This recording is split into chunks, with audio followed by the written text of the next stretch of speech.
જય વૈભવ લક્ષ્મી માં તમારું સ્વાગત છે ટી સિરીઝ ભક્તિ શ્લોક પર। આજે આપણે વૈભવ લક્ષ્મી વ્રતના પહેલા વ્રતના નિયમો જાણીશું અને ત્યારબાદ સાંભળશું વૈભવ લક્ષ્મી વ્રતની પવિત્ર કથા। ચાલો તો શરૂ કરીએ ભક્તિ અને શ્રદ્ધાના આ પવિત્ર યાત્રા સાથે। વૈભવ લક્ષ્મી વ્રત કરવા માટેના નિયમો। 1. આ વ્રત સૌભાગ્યવતી સ્ત્રીઓ કરે તો તેનું ખૂબ ઉત્તમ ફળ મળે છે, પણ ઘ 2 માં સૌભાગ્યવતી સ્ત્રી ન હોય તો કોઈ પણ સ્ત્રી કે કુમારિકા આ વ્રત કરી શકે છે। 2. સ્ત્રીને બદલે પુરુષ પણ આ વ્રત કરે તો તેને ઉત્તમ ફળ અવશ્ય મળે છે। 3. આ વ્રત શ્રદ્ધા અને પવિત્ર ભાવનાથી કરવું, કંટાળીને કે મન વગર વ્રત કરવું નહીં। 4. વ્રત કરવા માટે 11 કે 21 શુક્રવારની માનતા માનવી અને ચોપડીમાં લખ્યા મુજબ શાસ્ત્રીય વિધિ પ્રમાણે જ વ્રત કરવું। માનતાના શુક્રવાર પૂરા થાય એટલે વિધિપૂર્વક અને શાસ્ત્રીય રીતે જ તેનું ઉજવણું કરવું। આ વિધિ તદ્દન સહેલી છે, પરંતુ શાસ્ત્રીય રીતે વિધિપૂર્વક વ્રત ન કરવાથી વ્રતનું જરા પણ ફળ મળતું નથી। 5. એકવાર વ્રત પૂરું થાય પછી ફરી માનતા માની શકાય છે અને ફરી વ્રત કરી શકાય છે। 6. માં લક્ષ્મીજીના અનેક સ્વરૂપો છે, વળી માં લક્ષ્મીજીને શ્રીયંત્ર અતિ પ્રિય છે, તેમાં તેનું ધનલક્ષ્મી સ્વરૂપ એ જ વૈભવલક્ષ્મી છે। વ્રત કરતી વખતે ચોપડીમાં આપેલા માં લક્ષ્મીજીના દરેક સ્વરૂપને વંદન કરવું અને શ્રીયંત્રને પણ વંદન કરવું જોઈએ, તો જ તેનું ફળ મળે છે। જો આટલી પણ તસદી લેવા ન માગીએ તો લક્ષ્મીદેવી પણ પછી આપણે માટે તસદી લેતા નથી ને તેમની કૃપા થતી નથી। 7. વ્રતના દિવસે સવારથી જ જય માં લક્ષ્મી એવો જપ બને એટલી વખત મનમાં કર્યા કરવો। 8. શુક્રવારે જો પ્રવાસમાં કે બહાર જવાનું થાય તો તે શુક્રવાર જવા દઈને પછીના શુક્રવારે વ્રત કરવું, પણ વ્રત પોતાના ઘરમાં જ કરવું। કુલ જેટલા શુક્રવારની માનતા માની હોય તેટલા પૂરા કરવા। 9. ઘરમાં સોનું ન હોય તો ચાંદી કે રૂપાની વસ્તુ મૂકવી, તે પણ ન હોય તો રોકડો રૂપિયો મૂકવો।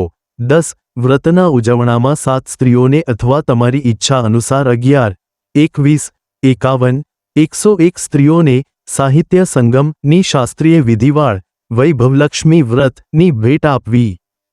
જેટલી વધુ ચોપડીની ભેટ આપશો તેટલ માં લક્ષ્મીની વધુ કૃપા ઉતરશે અને માં વૈભવલક્ષ્મીજીના વ્રતનો વધુ ફેલાવે થશે। 11. વ્રતના શુક્રવારે માસિકની અડચણ હોય કે સૂતક હોય તો એ શુક્રવાર 2 છોડી દેવો અને પછીનો શુક્રવાર લેવો, પણ કુલ જેટલા શુક્રવારન માનતા હોય તેટલા શુક્રવાર પૂરા કરવા। 12. વ્રતની શરૂઆત કરતી વખતે લક્ષ્મી સ્વતનનો 1 વખત પાઠ કરવો। 13. વ્રતના દિવસે બને તો ઉપવાસ કરવો અને સાંજે માતાજીને પ્રસાદ લઈને શુક્રવાર 2 કબેવો, ન બને તો ફળાહાર કે એકટાણું કરવું। અશક્ત માણસે 2 વાર જમીને વ્રત કરવું। મહત્વની વાત એ છે કે વ્રત કરનારે માં વૈભવલક્ષ્મીજી પર અખંડ શ્રદ્ધા અને ભાવના રાખી મારી મનોકામનામાં પૂરી કબેશે જ એવો દૃઢ સંકલ્પ કરવો। વૈભવલક્ષ્મી વ્રતની કથા। એક ઘણું મોટું શહેર હતું। આ શહેરમાં લાખો માણસો રહેતા હતા। પહેલાના જમાનામાં માણસો એકબીજાની સાથે રહેતા અને બેસતા, પણ નવા જમાનાના માણસોનો સ્વભાવ જ જુદો છે। આ શહેરના માણસો સૌ પોતપોતાના કામમાં ગુલતાન હતા। કુટુંબના માણસોને પણ કોઈની પડી નહોતી। ભજન, કીર્તન, ભક્તિ, પરોપકાર, દયા, માયા આવા સંસ્કાર ઓછા થઈ ગયા હતા। શહેર 2 માં બદીઓનો પાર નહોતો। દારૂ, જુગાર, રેસ, સટ્ટો, વ્યભિચાર, ચોરી વગેરે અનેક ગુનાઓ શહેરમાં બનતા હતા। કહેવત છે કે હજારો નિરાશામાં એક અમર આશા છુપાઈ। તેમ આટલી બધી બદીઓ છતાં શહેરમાં કોઈ સારા માણસો પણ રહેતા હતા। આવા સારા માણસોમાં શીલા અને તેના પતિનો સંસાર ગણાતો હતો। શીલા ધાર્મિક વૃત્તિની અને સંતોષી હતી। તેનો પતિ પણ વિવેકી અને સુશીલ હતો। શીલા અને તેનો પતિ ઈમાનદારીથી જીવતા હતા। તેઓ કોઈની નિંદાકુથલી કરતા ન હતા અને પ્રભુ ભજનમાં સુખેથી સમય પસાર કરતા હતા। એમનો સંસાર આદર્શ સંસાર હતો અને શહેરના લોકો એમના સંસારના વખાણ કરતા થાકતા ન હતા। શીલાનો સંસાર આવી રીતે સુખમાં ચાલી રહ્યો હતો, પણ કહ્યું છે કે કર્મની ગતિ ન્યારી છે। વિધાતાએ લખેલા લેખ કોઈ વાંચી શક્યું નથી। માણસનું ભાગ્ય ઘડીમાં રાજાને રંક બનાવે છે અને રંકને રાજા બનાવે છે। શીલાના પતિના આગલા જન્મના કર્મ ભોગવવાના બાકી હશે તે તેને નબળી સોબત થઈ અને કહ્યું છે કે સોબત તેવી અસર. એ ન્યાયે તેને રાતોરાત કરોડપતિ થવાના સપના દેખાવા માંડ્યા. આથી તે અવળે ધંધે ચડી ગયો અને કરોડપતિ થવાને બદલે રોડપતિ બની ગયો. યાને કે રસ્તે રખડતા ભિખારી જેવી તેની હાલત થઈ ગઈ. શહેરમાં દારૂ, જુગાર, સટ્ટો, ચરસ ગાંજો વગેરે બદીઓ બરાબર ફૂલીફાલી હતી. તેમાં શીલાનો પતિ પણ ફસાયો. ભાઈબંધ દોસ્તો સાથે તેને દારૂ પીવાનો ચસ્કો લાગ્યો. રાતોરાત પૈસાદાર થવાના લોભે દોસ્તોની ચડામણીથી તેને રેસ જુગાર વગેરે રમવાનો શોખ લાગ્યો. એટલે થોડા ઘણા બચેલા પૈસા, બૈરીના દાગીના બધું જ રેસ જુગારમાં ગુમાવી દીધું. આમ એક સમય એવો હતો કે સુશીલ પત્ની શીલા સાથે આનંદ કિલ્લોલથી રહેતો હતો અને પ્રભુ ભજનમાં સુખપૂર્વક સમય પસાર કરતો હતો. તેને બદલે ઘરમાં દરિદ્રતા અને ભૂખમરો ફેલાઈ ત્યાં સુખેથી ખાવા પીવાને બદલે તેને બે ટંક ભોજનના પણ સાંસા પડવા લાગ્યા અને શીલાને પતિની ગાળો ખાવાનો વખત આવ્યો. શીલા સુશીલ અને સંસ્કારી સ્ત્રી હતી. તેને પતિના વર્તનથી ખૂબ દુઃખ થયું. પણ તે ભગવાન ઉપર ભરોસો રાખીને મોટું મન કરીને દુઃખ સહન કરવા લાગી. કહ્યું છે કે સુખ પછી દુઃખ અને દુઃખ પછી સુખ આવે જ છે. એટલે દુઃખ પછી સુખ આવશે જ એવી શ્રદ્ધા સાથે તે પ્રભુભક્તિમાં લીન થવા લાગી. આવી રીતે શીલા અસહ્ય દુઃખને સહન કરતા કરતા પ્રભુભક્તિમાં દિવસો પસાર કરતી હતી. ત્યારે એક દિવસ બપોરે તેને બારણે આવીને કોઈ ઊભું રહ્યું. શીલા વિચા બેવા લાગી કે મારું તો દુઃખી અને દરિદ્રીનું ઘર છે. મારે ત્યાં આવે વખતે કોણ આવ્યું હશે? તેમ છતાં બારણે આવેલાનો આદર કરવો એવા આર્યધર્મના સંસ્કારથી રંગાયેલી હોઈ તેણે ઊભા થઈને બારણું ઉગાડ્યું. જોયું તો સામે એક માજી ઊભેલા હતા. માજી ઉંમરે મોટા દેખાતા હતા, પણ એમના ચહેરા પર અપાર તેજ નીતરતું હતું. એમની આંખોમાંથી જાણે અમૃત ઝરતું હતું. એમનો ભવ્ય ચહેરો કરુણા અને પ્રેમથી છલકાતો હતો. એમને જોતા જ શીલાના મનમાં અપાર શાંતિ વળી. જોકે તે માજીને ઓળખતી ન હતી, છતાં માજીને જોતા જ તેના મનમાં આનંદ વ્યાપી ગયો. તેણે માજીને આવકાર આપી ઘરમાં તેડ્યા અને એકમાત્ર રહેલી ફાટી તૂટી સાદડી પર સંકોચથી બેસાડ્યા. માજીએ કહ્યું, કેમ શીલા, મને ઓળખી નહીં કે શું? શીલાએ સંકોચથી કહ્યું, માં, તમને જોતા જ બહુ આનંદ થાય છે, શાંતિ લાગે છે. એમ થાય છે કે જાણે ઘણા દિવસથી તમને હું શોધતી હતી તે તમે જ છો, પણ કંઈ ઓળખાણ પડતી નથી. માજીએ હસીને કહ્યું, કેમ ભૂલી ગઈ? દર શુક્રવારે લક્ષ્મીજીના મંદિરમાં ભજન થાય છે ત્યારે હું પણ ત્યાં આવું છું. ત્યાં દર શુક્રવારે આપણે મળીએ છીએ. પતિ અવળી લાઈને ચડી ગયો એટલે શીલા દુઃખી થઈ ગઈ હતી. અને દુઃખની મારી તે લક્ષ્મીજીના મંદિરે પણ જતી નહોતી. બહાર લોકો સાથે ભળતા તેને શરમ આવતી હતી. તે યાદ કરવામાંથી પણ આ માજી યાદ ન આવ્યા. આથી માજીએ કહ્યું, તું લક્ષ્મીજીના મંદિરમાં કેવા સરસ ભજન ગવડાવતી હતી. હમણાં તો દેખાતી નથી એટલે મને થયું કે તું કેમ આવતી નથી? કંઈ સાજીમાંદી તો નથી થઈ ગઈ ને? આમ વિચારી હું તારી ખબર કાઢવા આવી છું. માજીના અતિ પ્રેમાળ શબ્દોથી શીલાનું હૃદય પીગળી ગયું. તેની આંખમાં આંસુ આવી ગયા. માજી આગળ તે ધ્રુસકે રડી પડી. આ જોઈ માજી તેની નજીક ગયા ને તેને વાંસે હાથ ફેરવીને સાંત્વન આપવા માંડ્યા. માજીએ કહ્યું, બહેન, સુખ અને દુઃખ તો તડકા અને છાનિયડા જેવા છે. સુખ પછી દુઃખ આવે છે તેમ દુઃખ પછી સુખ પણ આવે જ છે. તું મેં ધીરજ રાખ અને તારા દુઃખની વાત મને કહે. તારું મન હળવું થશે અને દુઃખનો કોઈ ઉપાય પણ મળી આવશે. માજીની વાત સાંભળીને શીલાના મનને શાંતિ થઈ. તેણે માજીને કહ્યું, માં, મારા સંસારમાં ખૂબ સુખ અને આનંદ હતા. પતિ પણ સુશીલ હતા. ભગવાનની કૃપાથી પૈસે ટકે પણ અમને સંતોષ હતો. અમે શાંતિથી ખાઈ પીને ઈશ્વર ભક્તિમાં સમય પસાર કરતા હતા.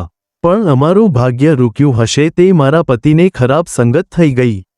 ખરાબ સંગતને કારણે દારૂ, જુગાર, સટ્ટો, રેસ, ચરસ ગાંજો વગેરે ખરાબ લતે ચડીને તેમણે બધું પાયમાલ કરી નાખ્યું છે અને અમે રસ્તાના ભિખારી જેવા થઈ ગયા છીએ. માજીએ કહ્યું, બહેન, સુખ પછી દુઃખ અને દુઃખ પછી સુખ તો આવ્યા જ કરે. વળી કહ્યું છે કે કર્મની ગતિ ન્યારી છે. દરેક માણસે કરેલા કર્મ તો ભોગવવા જ પડે છે. માટે તું ચિંતા ન કર. હવે તારો કર્મો ભોગવાઈ ચૂક્યા છે ને સુખના દિવસો જરૂર આવશે. તું તો લક્ષ્મીજીની ભક્ત છે. માં લક્ષ્મીજી તો પ્રેમ અને કરુણાના અવતાર છે. પોતાના ભક્તો ઉપર એ હંમેશા દયાભાવ રાખે છે. માટે ધીરજ રાખીને તું માં લક્ષ્મીજીનું વ્રત કરે એટલે સૌ સારા વાના થશે. માં લક્ષ્મીજીનું વ્રત કરવાની વાત સાંભળીને શીલાના મોં 52 ચમક આવી ગઈ. તેણે પૂછ્યું, માં લક્ષ્મીજીનું વ્રત કેવી રીતે થાય તે મને કહો. હું તે વ્રત જરૂર કરીશ. માજીએ કહ્યું, બહેન, માં લક્ષ્મીજીનું વ્રત તો બહુ સહેલું છે. એને વરદલક્ષ્મી વ્રત અથવા વૈભવલક્ષ્મી વ્રત કહેવાય છે. આ વ્રત કરનારના મનની તમામ આશા પૂરી થાય છે અને તે સુખ સંપત્તિ અને યશ પ્રાપ્ત કરે છે. આમ કહીને માજીએ વૈભવલક્ષ્મી વ્રતની વિધિ કહેવા માંડી. બહેન, વૈભવલક્ષ્મી વ્રત આમ તો સીધું સાદું વ્રત છે, પરંતુ ઘણા લોકો આ વ્રત ખોટી રીતે કરે છે, એટલે તેનું ફળ મળતું નથી. ઘણા લોકો કહે છે કે સોનાના દાગીનાનું હળદર કંકુથી પૂજન કર્યું એટલે વ્રત થઈ ગયું. પણ એવું નથી. વ્રતો હંમેશા વિધિપૂર્વક અને શાસ્ત્રીય રીતે કરવા જોઈએ, તો જ તેનું ફળ મળે છે. સોનાના દાગીનાનું પૂજન કરવાથી જ તેનું ફળ મળતું હોય તો બધા જ આજે લાખોપતિ બની ગયા હોત. સાચી વાત એ છે કે સોનાના દાગીનાનું વિધિ પ્રમાણે અને શાસ્ત્રીય રીતે જ પૂજન કરવું જોઈએ. વ્રતની ઉજવણી પણ વિધિસર શાસ્ત્રીય રીતે જ કરવી જોઈએ, તો જ આ વૈભવલક્ષ્મી વ્રતનું ફળ મળે છે. આ વ્રત દર શુક્રવારે કરવું. વ્રત કરનારે નાહી ધોઈ સ્વચ્છ કપડાં પહેરવા અને મનમાં જય માં લક્ષ્મી, જય માં લક્ષ્મી એમ બોલવું. કોઈની નિંદા કરવી નહીં. દીવાબત્તી ટાણે હાથપગ ધોઈ એક પાટલો ડાળીને પૂર્વ દિશા તરફ મોં કરીને બેસવું. સામે પાટલો ગોઠવવો. તેના પર ધોયેલો સ્વચ્છ રૂમાલ પાથરવો. તેના પર ચોખાની નાની ઢગલી બેવી. તે ઢગલી 52 પાણી ભરેલો તાંબાનો લોટો મૂકવો. લોટા પર નાની વાટકીમાં એક સોનાનો દાગીનો મૂકવો. સોનાનો ન હોય તો ચાંદીની વસ્તુ મૂકવી અને તે પણ ન હોય તો રોકડો રૂપિયો પણ ચાલે. પછી ઘીનો દીવો કરી અગરબત્તી સળગાવવી. માં લક્ષ્મીજીના ઘણા સ્વરૂપ છે. વળી માં લક્ષ્મી શ્રીયંત્રથી જ રીઝે છે. એટલે વૈભવલક્ષ્મી વ્રત કરનારે પ્રથમ શ્રીયંત્ર અને લક્ષ્મીજીના વિવિધ સ્વરૂપના સાચા હૃદયથી દર્શન કરવા. વૈભવલક્ષ્મી વ્રત પુસ્તકમાં આગળ શ્રીયંત્ર અને માં લક્ષ્મીજીના વિવિધ સ્વરૂપોની છબીઓ આપી છે. ત્યાર પછી લક્ષ્મી સ્તવનનો પાઠ કરવો.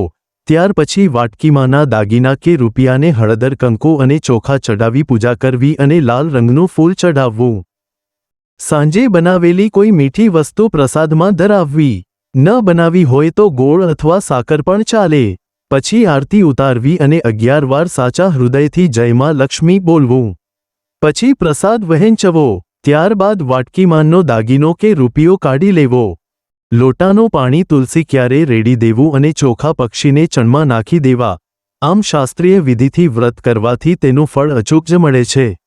આ વ્રતના પ્રભાવથી સઘળા પ્રકારના દુઃખ દૂર થઈ ધનની રેલમછેલ થાય છે. સંતાન ન હોય તો સંતાન પ્રાપ્તિ થાય છે. સૌભાગ્યવતી સ્ત્રીનું સૌભાગ્ય અખંડ રહે છે. કુંવારી કન્યાના કોડ પૂરા થાય છે. શીલા આ સાંભળી ખુશ થઈ ગઈ. પછી પૂછ્યું, માં, તમે મને વૈભવલક્ષ્મી વ્રતની વિધિ બતાવી, તે હું જરૂર કરીશ, પરંતુ આ વ્રત કેટલો વખત કરવું તથા તેનું ઉજવણું કેવી રીતે કરવું? તે કૃપા કરી મને જણાવો.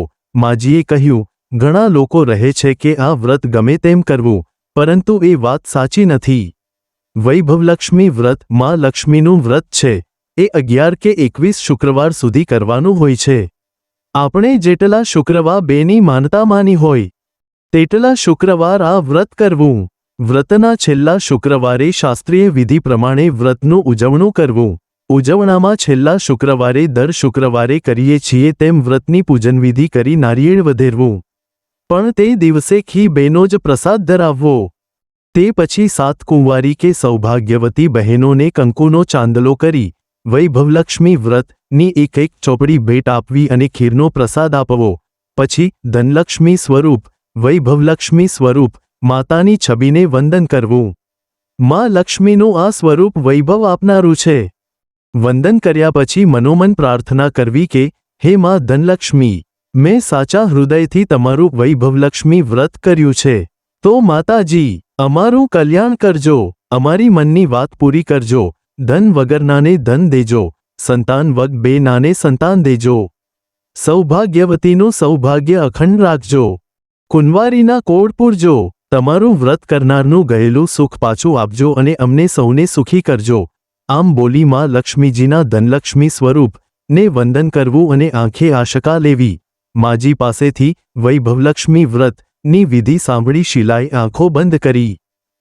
મનમાં ને મનમાં ત્યારે જ સંકલ્પ કર્યો કે હું પણ માજીના કહ્યા પ્રમાણે શ્રદ્ધાથી વિધિપૂર્વક અને શાસ્ત્રીય રીતે વૈભવલક્ષ્મી વ્રત 21 શુક્રવાર સુધી કરીશ અને તેનું શાસ્ત્રીય વિધિથી ઉજવણું કરીશ. શીલાએ સંકલ્પ કરીને આંખો ખોલી તો કોઈ ન મળે. તે નવાઈ પામી કે માજી ક્યાં ગયા. આ માજી તે બીજું કોઈ નહીં પણ સાક્ષાત લક્ષ્મીજી જ હતા.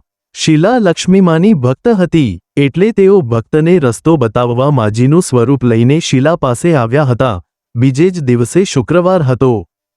સવારે નાહી ધોઈને મનમાં શ્રદ્ધાથી તેણે જય માં લક્ષ્મી જય માં લક્ષ્મીનું રટણ કરવા માંડ્યું. આખો દિવસ કોઈની નિંદા કુથલી કરી નહીં. સાંજ પડી અને દીવાટાણું થયું એટલે હાથપગ ધોઈ શીલા પૂર્વ દિશા તરફ મોં કરીને બેઠી. ઘરમાં સોનાના દાગીના તો ઘણા હતા પણ પતિદેવ ખરાબ સોબતે ચડીને બધા દાગીના ગીરવે મૂકી દીધા હતા. છતાં નાકમાંની જડ રહી ગઈ હતી. તે કાઢીને ધોઈને તેણે વાટકીમાં મૂકી.